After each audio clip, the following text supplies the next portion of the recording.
विज्ञान से जुड़ी नवीनतम वीडियो को देखने के लिए चैनल की सदस्यता लेना ना भूलें और विज्ञान से संबंधित सभी वीडियो पर जानकारी लेने के लिए बेल आइकन जरूर दबाएं।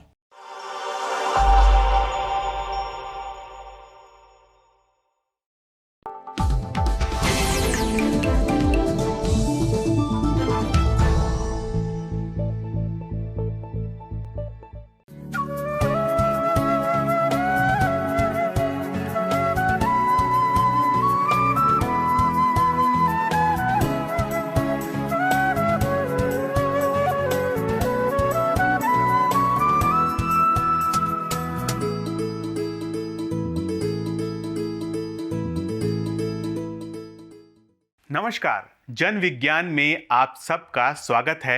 मैं हूं अश्वनी कुमार गुप्ता और जन विज्ञान के इस अंक में देखिए, जंगली गेंदे की खेती से दोगुनी हुई किसानों की आय, मृदा पोषण मानचित्र से होगा खेतों में उर्वरकों का कुशल इस्तेमाल और बीड महाराष्ट्र के ग्रास रूट इनोवेटर मोहन मुक्ताजी लंब ने बनाई गोबर एकत्र करने वाली मशीन। किसानों की आय बढ़ाने के लिए देश में कई स्तरों पर प्रयास चल रहे हैं। इन प्रयासों में सफलता भी मिल रही है। हिमाचल प्रदेश की बात करें तो राज्य के चंबा जिले में किसानों ने धान, मक्के और गेहूं की जगह सुगंधित पौधे जंगली गेंदे की खेती करके अपनी आय में दोगुने से भी ज्यादा का इजाफा किया है। यहाँ किसान उन्नत किस्म के जंगली गेंदे यानी टैगेट्स मिनुटा की खेती कर रहे हैं। इन पौधों से सुगंधित तेल निकलता है। आइए देखते हैं ये रिपोर्ट।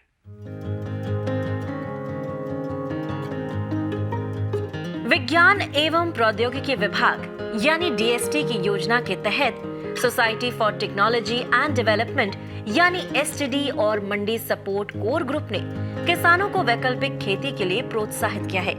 इस कार्य में मदद की है वैज्ञानिक एवं औद्योगिक अनुसंधान परिषद की पालमपुर स्थित प्रयोगशाला हिमालय जैव संपदा प्रौद्योगिकी संस्थान यानी IHBT ने। IHBT ने जंगली गेंदे की उन्नत किस्में विकसित करके किसानों को उपलब्ध कराई हैं। चंबा जिले के भटियात ब्लॉक के परवई गांव में किसान आजकल IHBT द्वारा विकसित जंगली गेंदे की खेती कर रहे हैं। गांव में 40 किसानों के एक स्वयं सहायता समूह का गठन किया गया है। हिमाचल ग्रामीण बैंक ने इस कार्य के लिए वित्तीय मदद प्रदान की है। किसानों के समूह ने यहां 250 किलोग्राम क्षमता की एक प्रोसेसिंग इकाई भी स्थापित कर ली है। IHBT के वैज्ञानिकों ने किसानों को जंगली गेंदे की खेती, तेल निकालने की प्रक्रिया और उसके पैकेजिंग का भी प्रशिक्षण दिया है। अब किसान खुद खेती करते हैं और जंगली गेंदे के सुगंधित तेल की पैकेजिंग भी करते हैं। इस तेल को वो 9,500 रुपए प्रति किलोग्राम के दाम पर बेचते हैं। इसका इस्तेमाल इत्र, अर्क आदि बनाने में किया जाता है। इस गांव के किसान पहले गेहूं, चावल और मक्का उगाते थे और उनकी आय प्रति हेक्टेयर 40 से 45 हजार रुपए होती थी। अब इस सुगंधित पौधे की खेती से उन्हें प्रति हेक्टेयर 1 लाख रुपए की आय हो रही है, जो दुगनी से भी ज्यादा है। ब्लॉक के दूसरे गांव के लोगों को भी सुगंधित पौधों की खेती के लिए प्रोत्साहित किया जा रहा है। योजना ये है कि पूरे राज्य में सुगंधित पौधों की खेती को प्रोत्साहित किया जाए। हिमाचल प्रदेश की जलवायु को इसके लिए पूरी तरह से उपयुक्त पाया गया है। खेती में आजकल रासायनिक उर्वरकों का इस्तेमाल इतना ज्यादा होने लगा है कि उससे जमीन बर्बाद होती जा रही है। रासायनिक खाद अब खेतों को ही खाने लगी है। सरकार किसानों को उर्वरकों के उचित इस्तेमाल के लिए प्रोत्साहित कर रही है, लेकिन अज्ञानता और भूलवश किसान ज्यादा उर्वरक डाल देते हैं। वैज्ञानिकों ने अब इस समस्या का समाधान खोज लिया है। आइए देखते हैं ये रिपोर्ट। भारतीय प्रौद्योगिकी संस्थान यानी IIT खड़गपुर के वैज्ञानिकों ने एक मृदा मानचित्रण प्रौद्योगिकी विकसित की है, जिसके जरिए खेतों में उर्वरकों का इस्तेमाल कुशलता पूर्वक करना संभव हो सकेगा। IIT खड़गपुर के निदेशक प्रोफेसर वीरेंद्र कुमार तिवारी के मुताबिक ये एक GPS सक्षम प्रौद्योगिकी है। इसमें 1 हेक्टेयर भूमि को 36 खंडों में विभाजित करके उसकी उर्वरक की जरूरत का आकलन किया जाता है और इसका रियल टाइम मैप तैयार होता है। इस मैप को उर्वरक एप्लीकेटर व्हीकल में सीधे अपलोड किया जाता है, जो इस मैप के अनुसार उर्वरक जमीन में डालता है। इस तरह 1 हेक्टेयर क्षेत्र के 36 हिस्सों में जरूरत के हिसाब से अलग अलग मात्रा में उर्वरक पहुंचाए जाते हैं। इस मशीन का काम है कि जब हम ये मिल गया है कि इस प्लॉट के अंदर, इस फील्ड के अंदर हमारे पास इतने सैंपल हैं और इस जगह के हैं, तो हम लोग क्या करते हैं कि उसको DGPS के आधार पर, दैट मीन्स हम लोग ये पता लगाते हैं कि किस जगह पर क्या है, और इसके आधार पर हम लोग एक सॉफ्टवेयर बनाए हैं जिस सॉफ्टवेयर बताएगा कि जब वो ट्रैक्टर हमारा उस जगह पर जाएगा तो वहाँ पर हमारा सॉइल का एक मैप लेगा, वो फील्ड का एक मैप लेगा और इमीडिएटली उसमें ये बताएगा कि हाँ इस जगह पर इतने की कमी है, और तब सॉफ्टवेयर उस चीज़ को कैलकुलेट करेगा कि इस जगह चूँकि पहले इतना था और इतना देना चाहिए, तो उसके आधार पर कैलकुलेट करके बता देगा कि इतना ही देना है। वैज्ञानिकों के अनुसार इस तकनीक से सबसे पहले पता चलता है कि खेतों में किस स्थान पर किस तत्व की कमी है और किसकी अधिकता है। इससे जरूरत के हिसाब से किसानों को नाइट्रोजन, फास्फोरस और पोटाश यानी NPK का कुशलता से इस्तेमाल करने में मदद मिलती है। ये तकनीक मिट्टी के पोषण का स्वतः प्रबंधन करती है। इस प्रौद्योगिकी की मदद से पारंपरिक तरीके से उर्वरकों के इस्तेमाल की तुलना में 30% की कमी आएगी। किसी भी क्रॉप को लगाने के लिए हमें नाइट्रोजन, फास्फोरस और पोटाश की जरूरत पड़ती है। ये देखा जाता है कि पूरे जर्मिनेशन से लेकर के और टिलरिंग और फ्रूटेशन, सीड फ्रूटेशन स्टेज तक ये तीनों को दिया जाता है। लेकिन जो नाइट्रोजन है उसको हम लोग कई डोज में देते हैं, जैसे कि पहले देते हैं बुआई के समय, वो कहते हैं बेसल डोज, और उसके बाद डिफरेंट स्टेजेस पर जैसे जैसे रिक्वायरमेंट होती है, जैसे जैसे सॉइल की या मिट्टी के अंदर की जरूरत पड़ती है, उसके हिसाब से हम नाइट्रोजन को देते हैं। मृदा पोषण मानचित्रण प्रौद्योगिकी तैयार करने में प्रोफेसर तिवारी के अलावा कृषि एवं खाद्य अभियांत्रिकी विभाग के विशेषज्ञ स्नेहा झा ने अहम भूमिका निभाई है। इस नवोन्मेष से संसाधनों के इस्तेमाल में बचत सुनिश्चित होगी, साथ ही जमीन की उपजाऊ शक्ति को भी बचाए रखना संभव होगा।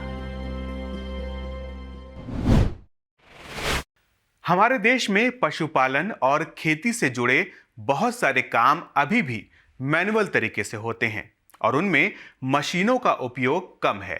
इससे एक तो काम में समय ज्यादा लगता है और दूसरा कई काम ऐसे भी हैं जिन्हें हाथों से करने में स्वास्थ्य से जुड़ी दिक्कतें पैदा हो सकती हैं, जैसे पशुओं के गोबर को उठाने का काम।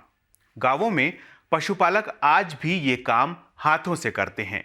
महाराष्ट्र के बीड निवासी मोहन मुक्ताजी लंब एक ऐसे ग्रास रूट आविष्कारक हैं जिन्होंने गोबर उठाने की एक मशीन तैयार करके पशुपालकों के जीवन में अहम बदलाव ला दिए हैं। आइए देखते हैं ये रिपोर्ट। 45 वर्षीय मोहन मुक्ताजी वैसे तो सिर्फ 10वीं तक पढ़े हैं और कृषि कार्य में ही लगे हुए हैं, लेकिन नवाचार उनकी आदत में शुमार है।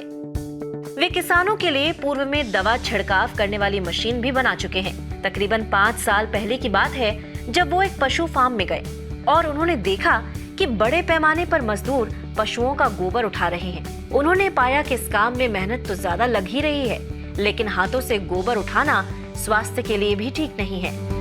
फार्म हाउस के मालिक ने उन्हें बताया कि इस काम के लिए मजदूर भी मुश्किल से ही मिल पाते हैं।